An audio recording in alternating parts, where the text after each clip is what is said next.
So the Canadian nuclear reactor is what is known as CANDU, and that comes from Canadian and deuterium.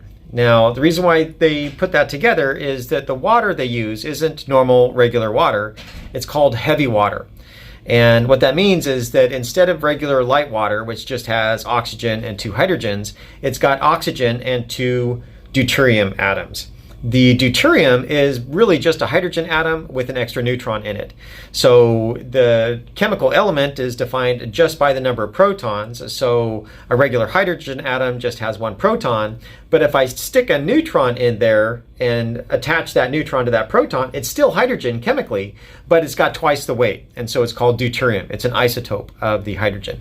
And so if you replace all of the hydrogen in the water with deuterium, then you've removed a small neutron poison, which would have otherwise been found in the water. In a normal light water reactor, like we have here in the United States, the water is a slight neutron poison because the hydrogen can absorb a neutron and it acts therefore as a poison. So if you have deuterated water, you can actually have a nuclear power reactor with just natural uranium. You don't need to do a uranium enrichment. And why that's significant is that you don't have to have the threat of nuclear proliferation from uranium enrichment. Right now in Natanz, Iran, that's a big concern for the international community because they don't want Iran to make nuclear weapons with their uranium enrichment facility. And so if you're using CANDU reactors, you don't need to have uranium enrichment. It does turn out, though, that the economics is better if you use enriched uranium because you can burn it a lot longer than you otherwise would with just natural uranium. And so that is something that has been done.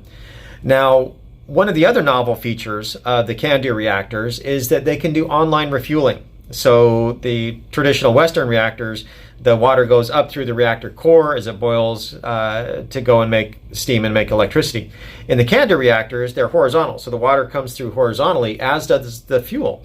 When a fuel bundle comes in, it will push out another one. And so you can basically do online refueling and make electricity 24/7, 365 days a year.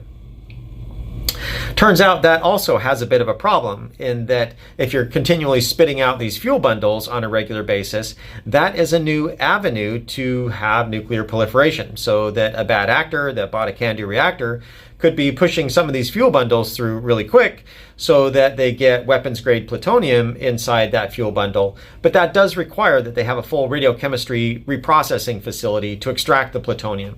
So there are controls that you can use, but that is one of the concerns with the CANDU reactors is the plutonium production.